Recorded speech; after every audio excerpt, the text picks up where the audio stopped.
नमस्कार। इतिहास विमर्श में आपका एक बार फिर से स्वागत है, अभिनंदन है।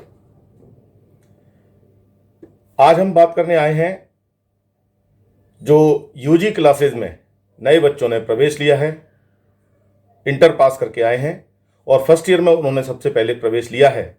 तो प्रवेशित छात्रों के लिए क्या नई जानकारी है मध्य प्रदेश हायर एजुकेशन की ओर से, आज हम इस वीडियो में उसके बारे में चर्चा करेंगे। आप सभी को पता है कि 31 अक्टूबर तक प्रवेश की प्रोसेस विभिन्न चरणों में होती रही। सीएलसी राउंड की जो लास्ट प्रोसेस हुई है वो समापन हुआ है 31 अक्टूबर को, जिसमें बीए, बीएससी, बीकॉम, बीएचएससी इन सभी जो फर्स्ट ईयर की क्लासेस थी इनमें सभी बच्चों के एडमिशन कंप्लीट हुए हैं।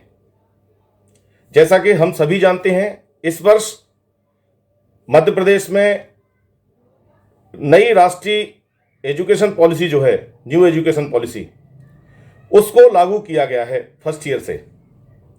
क्योंकि नई व्यवस्था है, सभी कुछ एकदम से स्पष्ट नहीं है। बहुत से बच्चे इस बारे में चर्चा करते रहते हैं। मैंने अपने इतिहास विमर्श में ही पिछले कुछ वीडियो में इसके बारे में चर्चा की है। न्यू एजुकेशन पॉलिसी कैसी है और उसमें हमें कैसे काम करना है, कैसे सब्जेक्ट का चयन करना है, कैसे फॉर्म सबमिट करना है, कैसे कॉलेज में जाके पढ़ाई करनी है, क्रेडिट पॉइंट्स का क्या तरीका है और किस तरीके से पेपर्स होंगे। ऐसे कुछ पिछले 3, 4, 5 वीडियो में मैंने चर्चा की है।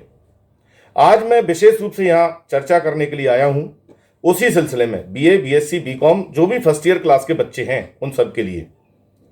और वो बात है जेनेरिक सब्जेक्ट को लेके, जो वैकल्पिक सब्जेक्ट की बात है, इलेक्टिव सब्जेक्ट जो लेते हैं तीसरे पेपर के रूप में, आज हम उसके बारे में चर्चा करेंगे। सामान्य तौर पे हमें पता है कि हमने पहले पेपर के रूप में बच्चों ने जो पेपर भरा है, major subject, second minor subject और तीसरा थर्ड पेपर जो है वो जेनेरिक सब्जेक्ट के लिए में लेना है। बहुत से लोगों को इस थर्ड पेपर को लेके कुछ समस्याएं हैं, पूरी जानकारी नहीं है। क्योंकि एमपी जो ऑनलाइन वाले हैं, जहां से हमने अपने पेपर को सबमिट किया है, एडमिशन फॉर्म को सबमिट किया है, उन्हें भी पूरी जानकारी नहीं थी और नई पॉलिसी होने के कारण बहुत से कॉलेजों में भी जानकारी नहीं है। तो यहां मैं बिल्कुल स्पष्ट कर देना चाहता हूं कि जो तीसरा सब्जेक्ट है वो बहुत महत्वपूर्ण विषय है। जैसे मेजर सब्जेक्ट के रूप में हम जब जिस विषय को लेते हैं, मान लो उदाहरण के लिए मैं बीए की बात करूं और बीए में 3 विषय का एक ग्रुप है, इतिहास, समाजशास्त्र, राजनीति शास्त्र। यदि बच्चे ने मेजर विषय के रूप में, मेजर सब्जेक्ट के रूप में उसने इतिहास ले लिया तो उसको 2 पेपर मेजर सब्जेक्ट के रूप में पढ़ने हैं इतिहास के। ध्यान दें इस बात को, 2 सब्जेक्ट, 2 पेपर वो इतिहास के पढ़ेंगे मेजर में। और यदि उस बच्चे ने माइनर सब्जेक्ट के रूप में पॉलिटिकल साइंस को लिया तो पॉलिटिकल साइंस का 1 पेपर पढ़ेगा वो। और यदि उसने थर्ड पेपर के रूप में समाजशास्त्र को रखा, इतिहास, राजनीति शास्त्र, समाजशास्त्र, जैसा कि हमने ग्रुप लिया था, तो समाजशास्त्र को एज इट इज समाजशास्त्र के रूप में वो नहीं पढ़ेगा। क्योंकि कुछ बच्चे मेजर सब्जेक्ट के रूप में समाजशास्त्र पढ़ेंगे, कुछ माइनर सब्जेक्ट के रूप में समाजशास्त्र पढ़ेंगे, लेकिन जो जेनेरिक सब्जेक्ट के रूप में तीसरे पेपर के रूप में समाजशास्त्र को लेगा या और किसी पेपर को भी लेगा, चाहे वो इतिहास हो, पॉलिटिकल साइंस हो, समाजशास्त्र हो, हिंदी हो, जो भी पेपर आपका तीसरा पेपर है ग्रुप का, तो आप उसे वैकल्पिक विषयों के ग्रुप में से ही पढ़ पाएंगे, एज इट इज नहीं पढ़ेंगे। अभी तक लोगों को यह धारणा थी, ऐसा विश्वास था कि जो ग्रुप है उसी ग्रुप को एज इट इज हम पढ़ सकते हैं, हम चाहें तो हम जेनेरिक सब्जेक्ट नहीं लें या वैकल्पिक सब्जेक्ट में से हम चयन नहीं करें तो भी चलेगा, पर ऐसा नहीं है। यदि आप समाजशास्त्र के रूप में तीसरा पेपर पढ़ना चाहते हैं तो उसमें जो वैकल्पिक विषयों की सूची है, उस वैकल्पिक विषयों में से जो समाजशास्त्र के लिए उन्होंने विषय सुझाए हैं, उन्हीं विषयों में से आपको समाजशास्त्र का वो पेपर पढ़ना पड़ेगा। आप वो वाले विषय नहीं पढ़ेंगे जो समाजशास्त्र को मेजर या माइनर सब्जेक्ट के रूप में बच्चे पढ़ेंगे, वो थर्ड पेपर के रूप में समाजशास्त्र को नहीं पढ़ेंगे। मैं समझता हूं बहुत सी चीजें क्लियर हुई होंगी। मैं ये चार्ट के माध्यम से आपको बताता हूं। इस चार्ट में आप देखिए कि वैकल्पिक सब्जेक्ट, मान लो अगर बच्चे ने वैकल्पिक सब्जेक्ट के रूप में समाजशास्त्र को लिया तो इस वैकल्पिक जो इलेक्टिव सब्जेक्ट की सूची दी है इस चार्ट में, इसमें इलेक्टिव सब्जेक्ट में समाजशास्त्र का परिचय, भारतीय समाज और संस्कृति, ये 2 पेपर आर्ट में दिए हैं। अब यहां मैं थोड़ी सी चर्चा ये और करना चाहूंगा कि वो चाहे, क्योंकि ये जो वैकल्पिक इलेक्टिव सब्जेक्ट की सूची आपके पास है, इसमें आपको आर्ट्स, कॉमर्स और साइंस तीनों के पेपर दिए हैं।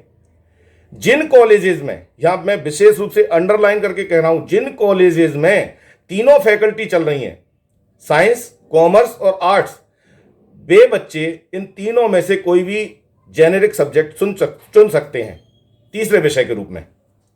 लेकिन जहां केवल आर्ट और कॉमर्स है, वहां या तो आर्ट में से या कॉमर्स में से जो महाविद्यालय द्वारा तय किए गए हैं, आपके महाविद्यालय में आप जाएंगे और वहां जो आपके पर्यवेक्षक बैठे हुए हैं, जो आपको बताने वाले हैं कि महाविद्यालय में कौन से जेनेरिक सब्जेक्ट चलाए जा रहे हैं, आप उनसे उन सब्जेक्ट की सूची लेंगे और उसके बाद एमपी ऑनलाइन में जाके अपने सब्जेक्ट को क्लिक करके तीसरे पेपर को कंप्लीट करेंगे।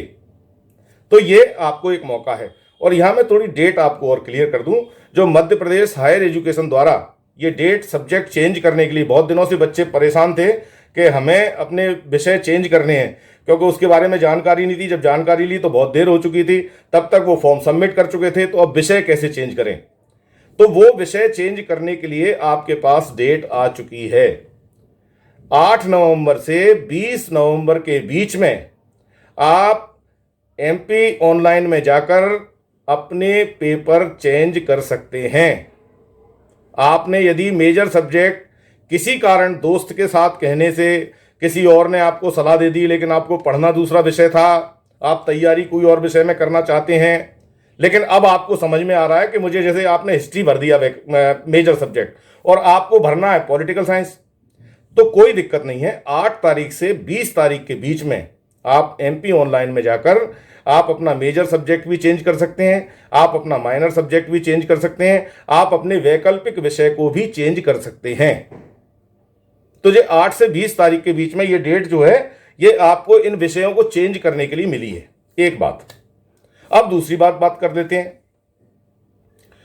आपके जो चौथे और 5वें पेपर के रूप में आपको जो पढ़ना, एक तो आप आधार पाठ्यक्रम कंप्लीट पढ़ेंगे, कंपलसरी है वो सभी के लिए। जो वोकेशनल कोर्स हैं और जो प्रोजेक्ट के रूप में है या इंटर्नशिप के रूप में है, तो ये जो पेपर अगर आप पढ़ेंगे तो इसके लिए आपको अपने कॉलेज में, जहां आपने एडमिशन लिया है, वहां पहले जाना पड़ेगा, क्योंकि सारे कोर्सेज संचालित नहीं हो रहे हैं। सभी कॉलेजों की अपनी अपनी समस्याएं हैं। फैकल्टी की समस्या है, पूरा स्टाफ नहीं है, रूम्स की समस्या है। तो उनके यहाँ 2-4 कुछ चयनित, क्योंकि हायर एजुकेशन के द्वारा यह आदेश आया है कि प्रत्येक महाविद्यालय अपने अनुसार विषय चयन कर सकता है और मिनिमम 2 विषय चेंज कर सकता है। तो वोकेशनल कोर्स के कोई 2 या 3 विषय आपके महाविद्यालय में चल रहे होंगे। आप चाहें तो वहाँ जाके जो टीचर आपको कन्वे करेंगे, जो आपको बताएंगे, उनसे पूछ के या सूचना पटल पे उस सूची को देख के कि आपके यहाँ कौन कौन से वोकेशनल कोर्स चल रहे हैं और कौन कौन से फील्ड प्रोजेक्ट इत्यादि चल रहे हैं, आपको ये लेना है, कंपलसरी है। वो कौन से हैं वो आप ले सकते हैं, और उनको भी एमपी ऑनलाइन में जाके जब आप अपने विषय चेंज करेंगे, उनको भी आप उसमें कंप्लीट करेंगे, तभी आपका फॉर्म सबमिट होगा। और यदि आप पहले फॉर्म अपने महाविद्यालय में सबमिट कराए हैं, तो आप पुनः महाविद्यालय में जाएं, इस पूरी प्रोसेस को फॉलो करें और उसके बाद अपना फॉर्म सबमिट करें, जिससे आगे आने वाले समय में, परीक्षा के समय, आपको किसी प्रकार की समस्या नहीं हो। तो आप विशेष रूप से इस चीज का ध्यान अवश्य रखें कि आपको कैसे सब्जेक्ट चेंज करना है। अब हम आते हैं फिर वापस उसी पे, जो मेजर, माइनर और वैकल्पिक सब्जेक्ट की बात करते हैं। तो ये बात हमने पहले की। एक चीज उसमें बहुत खास है, इस बार एनएसएस, एनसीसी और स्पोर्ट्स को वैकल्पिक विषय के रूप में रखा है। अभी तक हम ये सोच रहे थे कि हम जो 3 पेपरों का ग्रुप पढ़ रहे हैं, हम तो वही पढ़ेंगे, उसके अलावा हम कुछ नहीं पढ़ेंगे, लेकिन ऐसा नहीं है। आपको वैकल्पिक विषय में से ही एक पेपर लेना है, 3rd पेपर के रूप में। ऐसी स्थिति में आप चाहें तो ये लिस्ट है, चार्ट जो आपको ये दिखाया जा रहा है, इस चार्ट में से अगर आप हिस्ट्री का कोई पार्ट पढ़ रहे हैं, तो जैसे हिस्ट्री में इसको दिया, इसमें हिस्ट्री के लिए उन्होंने दिया है भारत का संविधान, संवैधानिक इतिहास और चिकित्सा और कल्याण पर्यटन, चिकित्सा और कल्याण पर्यटन, ये 2 पेपर उन्होंने इतिहास में वैकल्पिक सब्जेक्ट के रूप में दिए हैं। तो यदि कोई व्यक्ति मेजर सब्जेक्ट के रूप में समाजशास्त्र पढ़ता है, माइनर सब्जेक्ट के रूप में पॉलिटिकल साइंस पढ़ता है और इतिहास को वो तीसरे पेपर के रूप में पढ़ना चाहता है, तो वो इतिहास के रूप में ना पढ़ के एक पेपर के रूप में पढ़ेगा भारत का संवैधानिक इतिहास या चिकित्सा और कल्याण पर्यटन। ये पेपर में से कोई एक पेपर वो वैकल्पिक के रूप में ले सकता है, चुन सकता है। अब हम बात करते हैं, अगर ये कोई पेपर उनको प्रॉब्लम दे तो आपके पास एनएसएस और एनसीसी, मैं समझता हूं प्रत्येक महाविद्यालय में ये संचालित हो रही हैं, और एनएसएस और एनसीसी में से आप किसी एक पेपर को अपना वैकल्पिक विषय बना सकते हैं।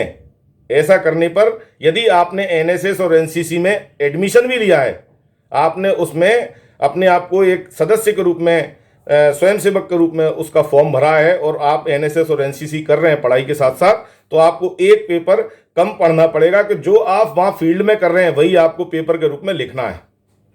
तो आप एनएसएस और एनसीसी को भी अपना वैकल्पिक विषय बना सकते हैं। अगर मान लो सीट्स फुल हो गई हैं एनएसएस और एनसीसी की, क्योंकि हर महाविद्यालय में या तो 1 यूनिट है या 2 यूनिट है और बहुत है तो 3 यूनिट है, और 1 यूनिट में 100 बच्चे ही एडमिशन ले सकते हैं। एनसीसी में तो प्रारंभिक दौर में एडमिशन होते हैं तो वो लगभग फुल हो चुके हैं। एनएसएस में अभी प्रोसेस जारी है। तो यदि आपको उसमें एडमिशन नहीं मिलता एज ए एनएसएस वॉलंटियर, इसके बाद भी आप जेनेरिक सब्जेक्ट के रूप में एनएसएस पढ़ सकते हैं। वो 100 नंबर का पेपर होगा। ये सारे पेपर आपके 100 नंबर के होंगे। परीक्षा विधि के बारे में मैं पिछले वीडियो में चर्चा कर चुका हूं, आप चाहें तो उसमें उसे देख सकते हैं। और आने वाले समय में जब परीक्षाओं का समय आएगा तो मैं आपको उसके बारे में भी चर्चा करूंगा। वैसे मोटे तौर पे मैं आपको बता दूं, जो आपका पेपर होगा 100 नंबर का होगा, चाहे वो मेजर सब्जेक्ट है, माइनर सब्जेक्ट है, जेनेरिक सब्जेक्ट है या प्रोजेक्ट और फील्ड प्रोजेक्ट और वोकेशनल कोर्स है या आधार पाठ्यक्रम है। ये सबका 100 नंबर का फिक्स पेपर है और इनके लिए क्रेडिट पॉइंट सिस्टम इस बार लागू किया गया है, CVCS। तो इसमें आपको 25 नंबर के जो हैं वो आपको जो CC जमा करने हैं, क्लास लेवल टेस्ट जो होंगे आपके CC, और CC भी आपको 3 महीने में 2 बार देने हैं।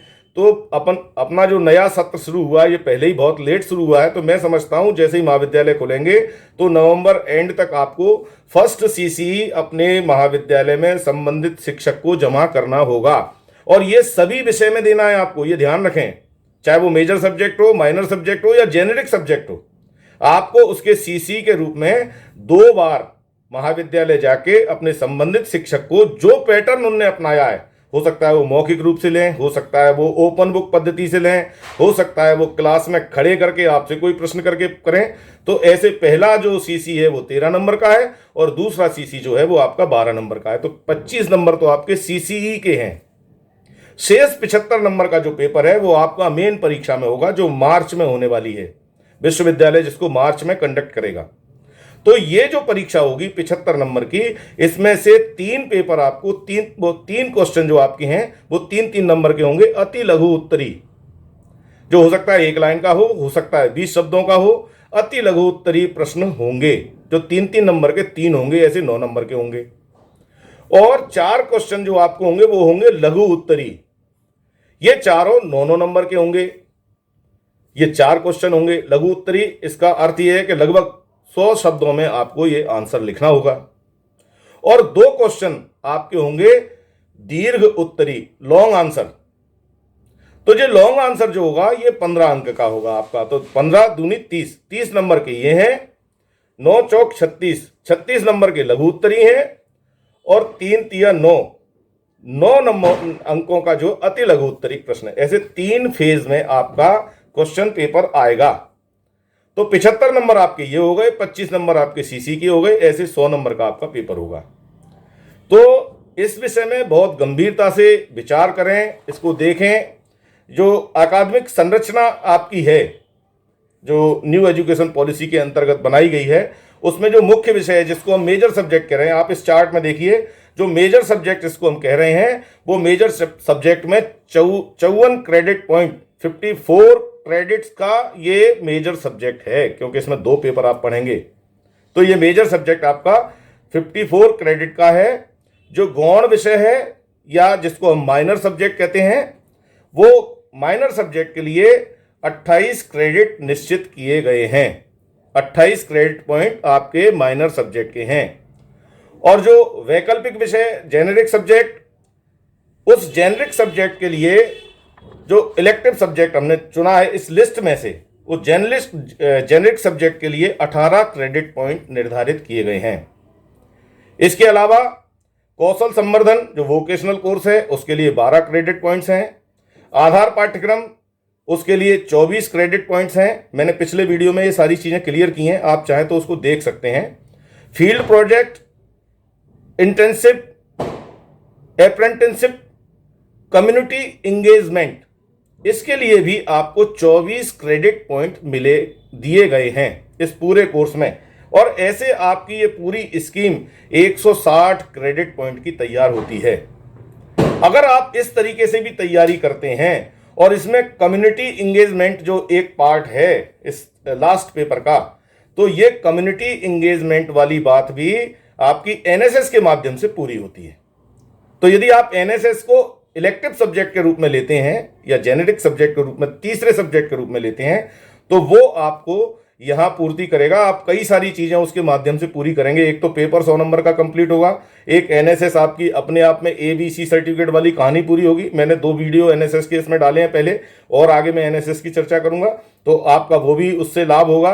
तीसरा, आप जो कम्युनिटी इंगेजमेंट वाली बात है उसको भी एनएसएस में रह के पूरी कर सकते हैं, क्योंकि समय कम है और हमारे पास अध्ययन करने के लिए सामग्री बहुत है। हम अंडर ग्रेजुएट में छात्र हैं, BA, BSc, BCom सभी के लिए ये स्कीम ऐसी की ऐसी लागू होगी, पूरे मध्य प्रदेश में लागू होगी। ये किसी एक कॉलेज के लिए नहीं है, ये किसी एक यूनिवर्सिटी के लिए नहीं है। और एक चीज़ और मैं आप लोगों से ज़रूर कहना चाहूँगा, मेरा पिछला अनुभव बहुत अच्छा नहीं रहा है। मैंने बहुत मेहनत करके, बहुत तैयारी के साथ, अपने मित्रों के साथ बैठ के डिस्कस करके बहुत सी चीज़ें निकाल के मैं लेके आया, लेकिन नतीजा मुझे बहुत अच्छा नहीं मिला, क्योंकि बच्चे बार बार फ़ोन करके मुझसे वही सारी चीज़ें पूछना चाहते हैं जो मैं ऑलरेडी वीडियो में बता चुका हूँ। आप ये 20 मिनट का वीडियो पूरा देखना नहीं चाहते। शॉर्टकट किसी भी चीज़ का समाधान नहीं है। मैं मित्रों फिर कह रहा हूँ आपसे, शॉर्टकट छोड़ दें। आगे बढ़ना है तो आपको पूरी गंभीरता से अध्ययन करना पड़ेगा, और केवल इस वीडियो पे डिपेंड नहीं होना है। आपको अध्ययन करना है। अभी मार्केट में किताबें नहीं हैं, ऐसे में आपको खोज खोज के पढ़ना पड़ेगा। आप केवल हाथ पे हाथ रख के किताबों का इंतजार नहीं कर सकते। सिलेबस आपके पास है, MP हायर एजुकेशन की वॉल पे वो डला हुआ है। आप वहां जाके उसके पोर्टल से उसको डाउनलोड कर सकते हैं और अपना अध्ययन शुरू कर सकते हैं। इंतजार नहीं करना है, समय बहुत कम है।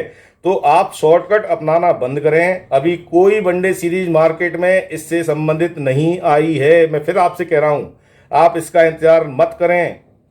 आप तैयारी करें, अपने कॉलेज में जाएं, शिक्षकों से मिलें, लाइब्रेरी का उपयोग करें, नेट से पढ़ें। और MP हायर एजुकेशन में ऐसी कई सारी साइट्स हैं जहां जाके आप ऑनलाइन अध्ययन भी कर सकते हैं। इसमें आपको एक सुविधा ये भी दी है कि यदि कोई बच्चा अपने मन से, भले ही कॉलेज में वो विषय नहीं चल रहा है और वो चाहता है कि नहीं मैं तो यही पेपर पढ़ूंगा, मुझे और नहीं पढ़ना है, तो वो पढ़ सकता है। लेकिन उसके लिए आपको अपने प्रिंसिपल को एक लेटर लिख के देना पड़ेगा कि इसके अध्ययन की व्यवस्था मैं स्वयं करूंगा। तो वो आपको लिख के देना पड़ेगा, क्योंकि सभी कॉलेजेस में सारी फैकल्टी नहीं है जो आपको बता सकें। तो कॉलेजेस में जो व्यवस्था है उसके अनुसार कॉलेजेस में आपके लिए विषय चयन का प्रबंध किया गया है। आप 8 तारीख से 20 तारीख के बीच में अपने ये तीनों paper, major, minor, generic subject को चयन कर लें। साथ ही साथ वोकेशनल और प्रोजेक्ट जो आप लेना चाहते हैं, फील्ड प्रोजेक्ट के बारे में, वो किस विषय में बनाएंगे, ये भी आप तैयारी कर लें। और प्लीज़ आप इस पूरे वीडियो को देखें। और मेरा तो ये भी आपसे निवेदन है, चूंकि नए बच्चे हैं, पहली बार आए हैं और वो जुड़े भी नहीं हैं, तो आप अपने संबंधित मित्रों को, अपने परिचितों को, अपने दोस्तों को, अपने रिश्तेदारों को इस वीडियो को शेयर करें, जिससे उनसे संबंधित कोई बच्चा, चाहे वो भोपाल में हो, रतलाम में हो, इंदौर में हो, ग्वालियर में हो, कहीं हो, उस बच्चे को ये लाभ हो सके कि 8 से 20 तारीख के बीच में जाके MP ऑनलाइन में वो अपने सब्जेक्ट चयन कर पाए। कैसे कर पाएगा, मैंने इस वीडियो में काफ़ी चर्चा की है और पिछले वीडियो में भी काफ़ी चर्चा है। तो वो उसके लिए लाभ हो, उसको फायदा मिले। मैं आने वाले समय में भी इसी चैनल के माध्यम से, इतिहास विमर्श के माध्यम से विषय के ऊपर भी चर्चा करने वाला हूं। जो इतिहास विमर्श है, इसमें इतिहास विषय की तो विशेष रूप से चर्चा होगी, इसके अलावा एनएसएस की भी होती है और विभिन्न अन्य विषय हैं, उनकी मुख्य चर्चा में इसमें उनके सब्जेक्ट एक्सपर्ट से कराने वाला हूं, जो आपके सिलेबस हैं उसके उनको लेके। तो आपकी जितनी मदद हो सकती है मैं एडिशनल मदद इस चैनल के माध्यम से आपसे करूंगा। आप फोन करके मुझसे पूछने की जगह इन वीडियोस को पुनः देखें तो आपकी समस्याओं का 80% समाधान मैं समझता हूं निकलेगा।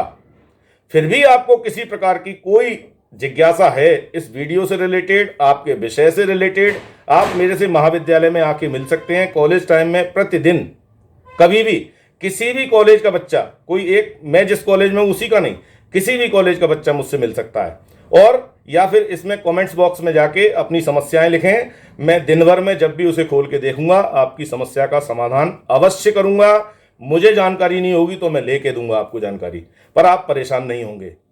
तो अभी तक अगर आपने इतिहास विमर्श को सब्सक्राइब नहीं किया है तो प्लीज़ मैं आपसे कह रहा हूं, आपके फायदे के लिए आप इसे सब्सक्राइब अवश्य करें। इतिहास विमर्श में कोई उलझुल बात नहीं होती है, केवल पढ़ने लिखने से संबंधित होती है। आपके प्रोजेक्ट कैसे बनाने हैं आगे भविष्य में, इससे रिलेटेड बहुत सारे वीडियो इसमें डले हैं और मैं आगे आने वाले समय में और भी देने वाला हूं, जो पर्यटन को प्रमोट करने वाले हैं। जो हमारे माननीय प्रधानमंत्री जी ने कहा था, लोकल के लिए वोकल, इस शब्द की गहराई में जाके देखिए ये क्यों जरूरी है। लोकल के लिए वोकल, हम बाहर इधर उधर देखते हैं, हमें अपने आसपास नज़दीक में अपने लिए रोजगार के अवसर तलाशने होंगे, और न सिर्फ अपने लिए, अपने साथ के और मित्रों के लिए भी। तो हमें लोकल के लिए वोकल बनना है। इसीलिए ये प्रोजेक्ट जैसी जो चीज़ें हैं वो आपके सिलेबस में इंक्लूड की गई हैं, जिससे बच्चा पढ़ाई लिखाई के बाद रोड पे ना आ जाए और कुछ ना कुछ काम करे अपना। केवल नौकरी के लिए पढ़ाई नहीं करना है, हमें अपने आप को स्थापित करने के लिए पढ़ाई करना है, अपने अंदर के अंधकार को दूर करने के लिए पढ़ाई करना है। तो प्लीज़ मैं फिर आपसे कह रहा हूं, आप इस इतिहास विमर्श को सब्सक्राइब अवश्य करें। अगर आपको ये जानकारियां मैं जो देता रहता हूं इतिहास विमर्श में ये पसंद आती हैं तो आप इसे लाइक भी करें। आप अपने मित्रों के साथ इन जानकारियों को अधिकतम शेयर करें, अपने फेसबुक पेज पे, अपने व्हाट्सएप ग्रुप में, ट्विटर पर या इंस्टाग्राम वगैरह, जहां जो आप इस्तेमाल करते हैं, जिस तकनीक को आप इस्तेमाल करते हैं उसके माध्यम से इस वीडियो को शेयर करें, जिससे ज़्यादा से ज़्यादा लोगों को इसका लाभ मिले। इससे पहले मैंने जून में ओपन बुक परीक्षा से संबंधित एक वीडियो बनाया था, क्योंकि बच्चे बहुत परेशान थे और उस वीडियो को लगभग 5000 लोगों ने देखा, उसका फायदा हुआ। तो ऐसे ही लोगों को उसका लाभ मिले। मैं चाहता हूं आप सबका कल्याण हो, आप सबको किसी भी प्रकार की कोई परेशानी नहीं हो।